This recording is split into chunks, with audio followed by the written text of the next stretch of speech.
Tacawanan. Jadi kembali lagi dengan kita School of Thought. Jadi kita sudah 2 minggu eh, tidak posting apapun, nganggur. Eh, Bukan karena kita tidak tidak niat buat dunia, tetapi masing-masing anggota School of Thought ada beberapa kesibukan yang harus diurus. Nah, jadi teman-teman kebetulan hari ini pas saat ini kita bisa rekaman. Jadi kita melakukan rekaman mengambil untuk yang Luni bab 1 ayat 3. Nah, jadi rekaman ini dilakukan pada tanggal tanggal berapa nih? Tanggal 7 Agustus ya. 7 ya ini kan? Iya. 7 atau 8? 7. 7. Pada tanggal 7 Agustus 2026. Nah, ini dilakukan pada pukul 6:40 sore. Nah, ya teman-teman, hari ini kita akan membahas satu bab yang cukup penting tapi terdengar singkat. Seperti seolah-olah ini mungkin guna gak guna, tapi banyak orang yang mempelajari ayat ini tetapi hanya di skip. Artinya di review cuma bentar, habis di review bentar di skip, atau lebih tepatnya bab ini tidak dijadikan sebagai acuan yang penting ya pada ayat ini. Jadi ayat ini ada di Luni bab 1 ayat 3, di mana Nabi Konfusius bersabda, nah jadi bab ini tercatat di dalam Luni bab 1 ayat 3, di mana Nabi Konfusius mengatakan kata-kata manis dan wajah yang menyenangkan atau dibuat-buat, wajah menyenangkan yang dibuat-buat sangat jarang di dalamnya terdapat ren atau cinta kasih. Nah, jadi teman-teman, ayat ini ya banyak orang bilang cuman, oh kita kalau jadi orang tuh nggak boleh munafik. Kita kalau jadi orang itu tidak boleh yang namanya tuh muka dua atau penuh dengan kepalsuan. Semua ayat ini ya memiliki implikasi yang lebih jauh. Karena nanti dia akan berkaitan dengan yang namanya aspek pemerintahan, organisasi, dan politik. Jadi banyak sekali orang melewatkan poin penting dari yang namanya ayat bab 1 ayat 3 ini mengenai pentingnya seseorang dalam berkata-kata dan tidak menjilat. Ini orang banyak ini orang banyak sekali yang kelewat makna pentingnya. Jadi biasa kalau orang mengartikan ayat ini, orang hanya bilang, oh Konfusius dalam kitab Tashe misalnya mengatakan seseorang tuh harus menuluskan niat. Menuluskan niat itu artinya apa? Di luar dan dalam tidak terdapat perbedaan. Biasa orang hanya fokus dalam menjabarkan aspek yang demikian, tetapi mereka lupa Konfusianisme. Kalau kita lihat kitab Luni, kita bisa lihat bagaimana kitab Luni ini pada pertemuan yang paling pertama kita membahas sejarah kitab Luni. Kitab Luni menjadi satu panduan moral bagi dinasti Han untuk menjalankan yang namanya pemerintahan, sehingga pesan-pesan di dalam kitab Luni itu penuh dengan yang namanya pesan-pesan dengan satu tujuan untuk menjalankan yang namanya pemerintahan yang baik. Nah, lantas di dalam ayat ini sebenarnya memesankan kita apa? Jadi, yuk kita coba lihat dulu. Para komentator lama menjelaskan kitab Luni ini seperti apa dulu. Jadi, saya pinjam dari Cusi. By the way, teman-teman, bahan ini ada di PDF. Kalau teman-teman memerlukan PDF-nya, boleh chat kepada admin kami agar dimasukkan ke dalam dua grup. Satu, grup Filsafat Timur, dan yang kedua adalah grup belajar intensif. Nah, bahan ini hanya disebarkan kepada orang-orang yang belajar secara intensif. Jadi tidak disebarkan kepada mereka hanya masuk ke dalam grup hanya untuk biasa-biasa saja, tapi kami sebarkan ini kepada orang yang mau belajar secara intensif dan ada peraturannya. Nah, jadi kita lanjut lagi ke dalam materi. Kita meminjam kata-kata dari Cusi. Jadi Cusi pernah mengatakan di dalam kitab Luni ini ada kata Chiao. Chiao berarti baik, dan Ling yang berarti apa nih? Chiao itu artinya indah, sementara Ling itu berarti baik. Cusi menjelaskan bahwa di dalam ayat ini orang itu membaguskan kata-katanya dan memperindah rupanya, menghias bagian luar, berusaha membuat orang lain senang. Maka keinginan manusia atau keinginan atau yang namanya hawa nafsu menjadi liar dan kebajikan dari hati sejatinya hilang. Sebab orang suci tidak keras memaksa, dia hanya berkata jarang, tetapi dapat mengetahui maksudnya adalah sama sekali tidak ada. Maksudnya tuh gini loh, kata ini kan dia bilangnya adalah jarang ada orang yang memiliki kata-kata manis dan berpenampilan indah namun memiliki cinta kasih kan. Poin kata jarang ini maksud Cusi adalah kenapa dibuat jarang, bukan dibuat tidak pernah ada. Poinnya adalah karena memang ada orang yang kata-katanya manis, berpenampilan baik, tapi memang punya cinta kasih. Yaitu siapa? Yaitu para orang suci. Poinnya adalah orang suci lah yang menyempurnakan antara penampilan luar dan dalam. Kebajikan luar dan dalamnya itu sudah sempurna. Ini seperti yang teman-teman pelajari dalam kitab Tashe, yang dia ada Tashe Patyau, yang ketiga yaitu Cengi, menuliskan niat. Ya, berhasil menyempurnakan itu. Nah, jadi Cusi sebenarnya mau mengatakan bahwa di sini sedang membicarakan ada sekelompok orang yang memperindah kata-katanya, memperbaiki penampilannya, dengan tujuan adalah untuk mencapai satu tujuan, baik itu kepentingan ataupun nama. Ini yang mau ditekankan oleh Cusi. Nah, sekarang teman-teman, kita coba lihat dari berbagai teks-teks kuno. Ayat bab 1 ayat 3 ini memiliki satu paralel yang sangat kuat dengan bab 5 ayat 25 kitab Luni. Di mana di dalam ayat ini juga dikatakan kata-kata manis dan raut wajah yang mencari muka dan sikap hormat yang berlebihan atau dibuat-buat. Chow Chiu Ming menganggap hal ini itu memalukan dan aku juga menganggapnya memalukan. Menyembunyikan kebencian di dalam hati namun di luarnya berpura-pura bersahabat dengan orang tersebut. Chow Chiu Ming menganggap hal itu memalukan dan aku juga menganggapnya memalukan. Jadi kalau teman-teman lihat di dalam bab 5 ayat 25 Luni ini, ada satu nama yang disebut juga nama Chow Chiu Ming. Chow Chiu Ming ini adalah penulis komentar dari Chun Chiu Cho Chuan.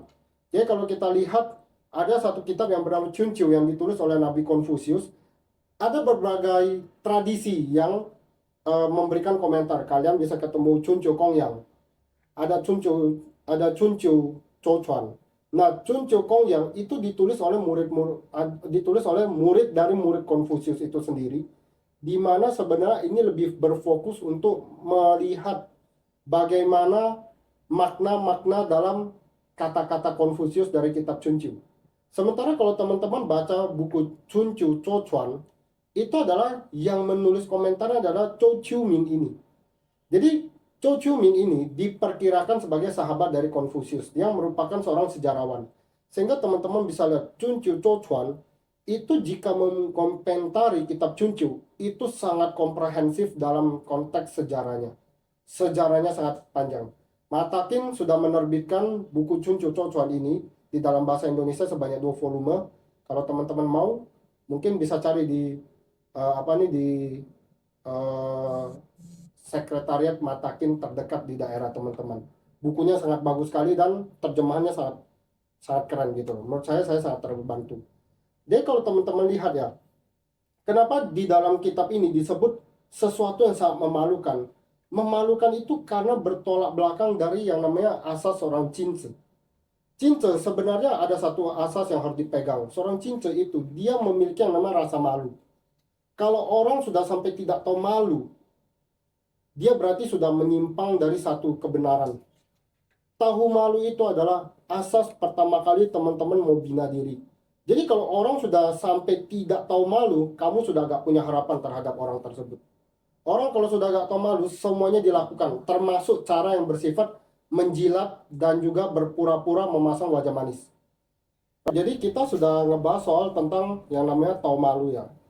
Nah, untuk ngomongin tahu malu ini, teman-teman kalau mau lihat lebih dalam, kita bisa mengkaji ayat ini dari berbagai teks-teks klasik lainnya. Saya akan kutip beberapa teks yang mungkin relevan untuk penjelasan ayat ini lebih jauh. Jadi ada kitab Soyen. Soyen ini adalah Garden of Eloquence. Tebal, sangat tebal sekali. Teman-teman kalau mau bukunya boleh chat admin kami, nanti kami kirim by WA. Di dalam kitab Soyen tercatat seperti ini. Batinnya condong licik, luarnya tampak sedikit hati-hati. Ia pandai berkata-kata manis dan bermanis muka, tetapi hatinya iri kepada orang bijak. Orang yang ingin ia majukan, ia tampakkan kebaikan dan ia sembunyikan keburukannya. Orang yang ingin ia singkirkan, ia tampakkan kesalahannya dan ia sembunyikan kebaikannya. Ia membuat penguasa salah dalam memberikan jabatan. Ganjaran dan hukuman tidak tepat, serta perintah tidak dijalankan, orang sepertinya adalah menteri yang jahat. Jadi teman-teman kalau tahu ya, konteks ayat bab 1 ayat 3 Lundi ini, dia bukan cuma implikasi kehidupan sehari-hari. Karena kalau teman-teman lihat, kamu biasanya memasang kata-kata manis dan raut muka yang manis, kamu biasa arahkan kepada siapa? Pasti ke atasan kamu. Kamu pasti arahkan kepada raja, kamu pasti arahkan kepada pemimpin. Kenapa harus kamu arahkan kepada pemimpin? Kamu punya motif di belakangnya. Jadi konteks ayat ini semua lebih mengarah untuk yang namanya seorang menteri atau seorang pejabat yang selalu berada di samping atau berada di satu tahta pemerintahan. Nah, ayat ini mau menjelaskan betapa berbahayanya di dalam satu pemerintahan. Kamu punya orang yang berkata-kata manis dan juga beraut muka manis, yang dia punya satu tipu daya untuk menipu pemerintah kamu agar menuruti beberapa keinginannya. Kenapa dikasih embel-embel jarang memiliki cinta kasih? Karena orang ini memiliki satu kepentingan, yaitu untuk dirinya sendiri. Dia untuk mencapai kekayaan dan kenamaan dia. Jadi di zaman dahulu, ya, zaman dahulu, orang itu berlomba-lomba untuk dia bisa mendekati penguasa. Setelah dia mendekati penguasa, dia akan merekomendasikan kerabatnya. Dia akan merekomendasikan orang-orang pilihannya untuk menguasai yang namanya satu sistem pemerintahan agar dia mendapatkan keuntungan. Makanya di dalam Konfusianisme, kalau teman-teman tahu, kita kan kalau misal belajar Buddhis ada 5 dosa besar. Ya, ada 5 dosa besar. Nah, di Konfusianisme kamu juga ada yang namanya dosa besarnya gitu loh. Dosa besar dalam ajaran Konfusianisme yaitu apa? Kamu menyingkirkan orang yang memiliki kebajikan. Kamu singkirkan orang yang jelas-jelas dia berkebajikan dan dia bagus. Dan yang paling besar lagi dosanya adalah kamu menaikkan orang yang tidak berkebajikan. Jadi kamu sembunyikan orang bijak dan kamu naikkan orang yang fasik ini. Sehingga di dalam satu pemerintahan itu isinya kalau nggak maling ya hantu semua gitu loh. Nah, jadi di dalam Konfusianisme betapa cabulnya dosa ini. Kenapa? Karena di dalam Konfusianisme kamu begitu naikkan ini, yang jadi korban adalah orang yang ada di bawah. Demikian juga di dalam satu organisasi, apabila teman-teman kamu mengabdi dalam yang namanya satu organisasi spiritual, dan juga kamu mengabdi dengan embel-embel untuk orang banyak, tetapi kamu tidak berani mengatakan kebenaran dan justru mencari muka di dalam satu sistem ini, kamu baru merusak satu ajaran yang sangat baik. Kamu baru saja merusak satu sistem yang harusnya bermanfaat untuk orang banyak, tetapi kamu malah pakai untuk kepentingan diri kamu sendiri. Nah, makanya di dalam bab 1 ayat 3 ini, dia punya implikasi untuk pemerintahan sebenarnya. Kamu tidak hanya bisa terapkan ini di pemerintahan, kamu bahkan bisa terapkan ini di dalam organisasi, di dalam perusahaan, atau bahkan di dalam sistem kepemimpinan kamu sendiri. Jadi berhati-hatilah sama orang yang mulutnya manis. Karena terkadang mulut orang manis itu ya, dia tidak berusaha untuk membuat kamu lebih baik. Tapi dia sedang cuma cari posisi aman aja. Makanya di dalam kitab Chongqing atau kitab tentang kesetiaan itu dikatakan, perkataan Jinze bersifat setia dan tidak menjilat. Perkataan Xiaoran bersifat menjilat seperti setia tetapi sebenarnya bukan. Orang yang mendengarkannya jarang yang tidak menjadi bingung. Di dalam kitab Kongce Chai bahkan lebih terang lagi. Nabi Konfusius memberikan satu penjelasan yang lebih terang lagi. Kongce Chai itu tercatat Nabi Kongce bersabda, obat dan arak memang pahit di lidah. Masa obat dan arak itu memang pahit di lidah, tetapi dapat menyembuhkan penyakit kamu. Ucapan jujur terasa menyakitkan di telinga, tetapi bermanfaat bagi tindakan. Raja Tang dan Wu, para raja suci, mereka mencapai kesucian itu karena mendengarkan teguran yang keras, makanya berhasil dan berjaya. Raja Che dan Cho, yaitu raja yang tiran dan kejam ini, karena hanya mau mendengarkan anggukan-anggukan atau masa kata-kata yang senada sama dia, maka binasa. Tiada raja tanpa menteri yang mengatur, tiada ayah tanpa anak yang menegur. Bayangkan, tiada ayah tanpa anak yang menegur. Jadi kalau kamu benar-benar anak yang berbakti dan kamu menganggap seseorang seperti ayah kamu gak berani tegur ayah kamu anak yang gak berbakti. Dan itu kamu punya dosa di sana. Tidak ada kakak tanpa adik yang menegur. Tiada sahabat sejati yang tidak menasehati. Jika tak ada yang menegur, maka pasti ada kesalahan yang dibiarkan. Oleh karena itu dikatakan, jika raja keliru, menteri harus menegurnya. Jika ayah keliru, anak harus menegurnya. Jika kakak keliru, seorang adik pun harus menegurnya. Jika diri sendiri keliru, sahabat kamu yang harus menegurnya. Dengan demikian, tak akan ada tanda-tanda kehancuran dalam negara. Tak ada kekacauan dan pemberontakan dalam keluarga. Tak ada keretakan antara ayah dan anak. Tak ada permusuhan dalam persahabatan. Kalian coba lihat ya. Satu ayat ini yang paling banyak disepelekan sama orang. Itu benar-benar satu ayat yang bisa menentukan jatuh dan bangunnya negara. Makanya Konfusius pernah mengatakan, satu kalimat yang keluar dari satu mulut seorang penguasa itu bisa menentukan jatuh dan bangunnya suatu negara. Kenapa bisa demikian? Karena dia dipengaruhi sama orang-orang di sampingnya. Kamu punya menteri yang kurang ajar. Kamu punya menteri yang cuma bisa mengangkat pantat dan jilat pantat. Menurut kamu negaranya akan baik gak? Ya gak akan baik. Karena semua yang didengar yang enak-enak. Nah, begitu penguasanya maju ke atas panggung pemerintahan, penguasa ngomongnya pun ngelawak gitu loh, kayak stand up comedy. Ya jadi mau bagaimana gitu loh. Nah, inilah berbahayanya satu pemerintahan atau satu sistem yang dibawahi dengan orang-orang kerdil. Yang sekitarnya adalah syauran, orang yang cuma taunya menjilat, iya, tidak bisa menegur pemerintahnya agar berjalan lebih lurus. Ajaran Konfusianisme meskipun dianggap sebagai ajaran spiritual, tapi dampaknya di dalam kehidupan sehari-hari, dalam skala yang kecil sampai yang paling besar, itu dia punya implikasi yang sangat besar. Makanya Konfusianisme tidak hanya menjelaskan tentang pembinaan batin, tidak hanya menjelaskan tentang pembinaan karakter, dia juga menjelaskan bagaimana kamu bersikap untuk menjaga suatu institusi, bagaimana kamu bersikap untuk menjaga suatu negara. Ya, kita lanjutkan lagi. Dalam kitab Chongqing juga dikatakan, kitab tentang kesetiaan, perkataan setia sering bertentangan dan kehendak, tetapi pasti mencari tahu atau jalan kebenaran. Perkataan menjilat mengikuti kehendak, masa mengikuti kehendak penguasa, tetapi pasti mencari yang bukan tahu atau jalan kebenaran. Jadi saat orang mengatakan sesuatu yang benar, belum tentu semua orang suka. Tetapi kalau itu memang sesuai dengan tahu, maka lakukanlah. Sesuai dengan kebenaran, lakukanlah. Tetapi banyak sekali orang yang justru dia mencari aman. Contoh, kamu punya pimpinan.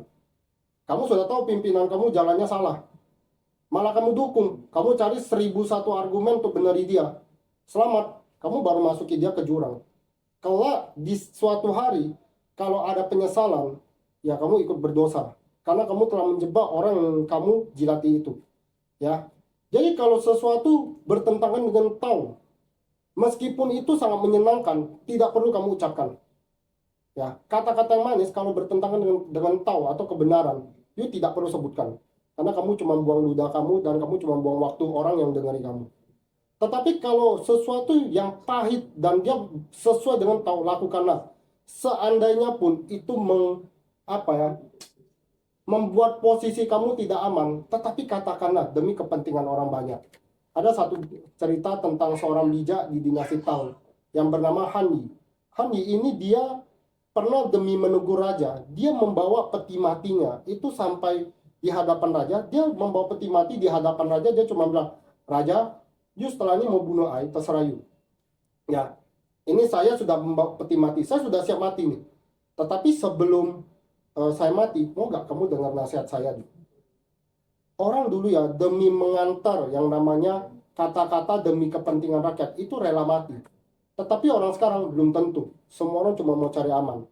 Makanya di dalam satu kitab yang berjudul Kong Chong Tse atau kitab tentang keturunan Konfusius, ini tercatat satu percakapan yang sangat bagus. Nah, mungkin teman-teman boleh dengar. Ya, saya akan coba bacakan. Nanti akan ditampilkan juga. Kong Chong Tse di dalam kitab ini mencatat percakapan antara Tse dan juga penguasa dari negeri Wei. Jadi apa percakapannya? Suatu hari Tse berkata kepada penguasa dari negeri Wei, urusan negara Paduka akan semakin buruk dari hari ke hari. Jadi masa Tse ini ngomong, you punya negara pasti akan makin hancur. Penguasa bertanya, apa sebabnya? Tse menjawab, ada alasan. Setiap kali Paduka bersabda, Paduka selalu menganggap diri Paduka yang paling benar. Para menteri agung tidak berani meluruskan kesalahan tersebut. Macam menteri-menteri besar. Setiap kali para menteri agung berbicara, mereka pun juga menganggap dirinya yang paling benar. Kaum terpelajar serta rakyat jelata tidak ada yang berani meluruskan kesalahan mereka. Jadi bayangin nggak? Pimpinan kamu aja sudah merasa paling benar. Masa kamu sebagai raja, kamu tuh sudah merasa yang paling benar.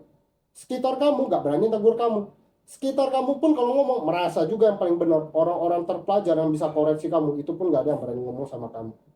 Ketika penguasa dan menteri sudah menganggap dirinya yang paling bijak, para bawahan akan menyuarakan nada yang sama memuji kebijaksanaan mereka. Jadi kalian bayangin nggak? Saat kamu tuh selalu ngomongnya selalu benar terus ya.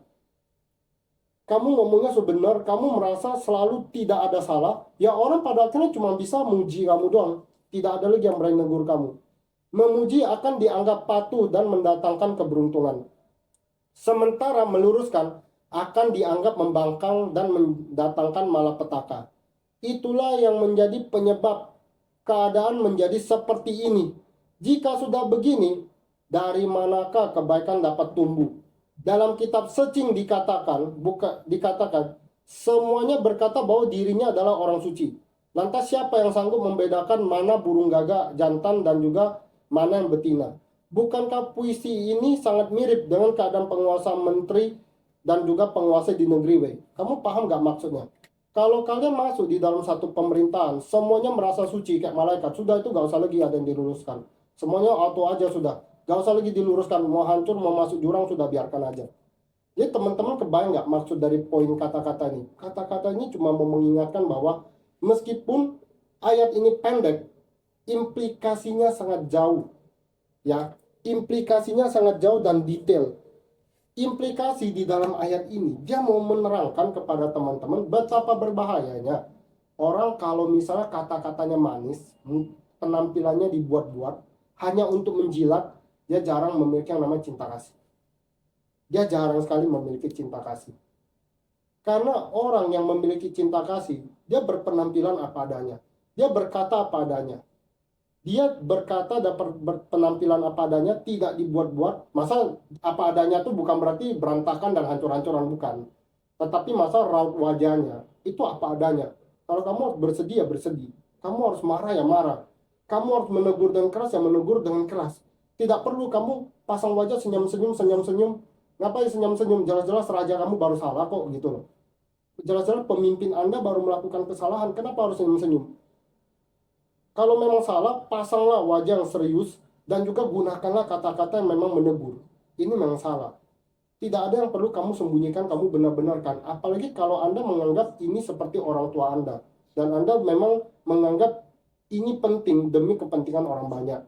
Nah, makanya teman-teman, sebagai penutup dari pembahasan kita, saya akan mengutip dua kitab lagi. Kong Cece yang mengatakan, hormat yang tidak sesuai dengan tidak sesuai dengan li, atau hormat tetapi tidak sesuai tata krama, itu disebut kasar. Sikap tunduk yang tidak sesuai li, itu disebut pandai menjawab atau dibuat-buat. Tidak sesuai. Jadi kalau kamu tunduk kepada orang, tapi orang itu pun nggak sesuai tata krama, nggak sesuai kebenaran, ya kamu namanya pandai menjawab atau pandai dibuat-buat. Sesuatu itu dibuat-buat. Keberanian yang tidak sesuai dengan li, itu disebut dengan yang namanya pembangkangan. Guru bersabda, kepandaian berbicara yang dibuat-buat merampas welas asih dan cinta kasih. Makanya kenapa disebut merampas welas asih dan cinta kasih? Karena dengan kamu membuat yang namanya suatu kata-kata yang menjilat demi mempengaruhi seorang penguasa sampai dia menyimpang dari kebenaran, apalagi untuk kepentingan kamu, kamu baru saja mencelakai umat di bawahnya. Kamu baru saja menghancurkan satu struktur yang berguna untuk orang banyak, satu struktur yang demi menjaga kepentingan orang banyak, kamu baru hancurkan itu. Lantas cinta kasihnya di mana? Orang yang seperti ini kalau di dalam ajaran Konfusianisme, dia dosanya besar banget. Dosanya besar banget. Sangat besar sekali. Makanya sebagai penutup juga, kitab Soe yang mengatakan, jika manusia tidak mengasihi, maka tidak dapat menjadi orang yang punya cinta kasih atau menjadi ran. Jika orang yang pandai berbicara menjilat tidak tepat dalam kecerdikannya, maka ia tidak dapat dipercaya. Jadi teman-teman, satu hal yang harus teman-teman tahu, ayat ini memang singkat dan juga seperti kalian mungkin lihat kalian bisa lewat. Tapi hari ini kita SOC, School of Thought, berusaha menjelaskan bahwa kenapa kata-kata menjilat itu sangat anti banget di dalam ajaran Konfusianisme. Karena implikasinya jauh. Apalagi Konfusius berbicara dalam konteks buku Luni ini kan sebagai panduan moral pemerintahan dan filsafat negara kan. Dia pasti juga ada berkaitan sama pemerintahan. Karena ada kaitannya sama pemerintahan, kalian harus membaca ini tidak hanya sebagai kehidupan sehari-hari bersama, tetapi juga harus dibaca sebagai hubungan atasan dan bawahan. Yang dalam konteks kerajaan adalah ya hubungan dengan raja, pemimpin, dan juga orang-orang atas. Sehingga betapa berbahayanya kata-kata yang manis tetapi menjebak. Nah, oleh sebab itu, mulai sekarang, cobalah kalau kita jadi orang elegan sedikit. Kalau mau negur ya tegur. Kalau mau ngomong yang ini salah ya salah. Tetapi kita juga harus tetap menegur seseorang itu sesuai dengan tata krama.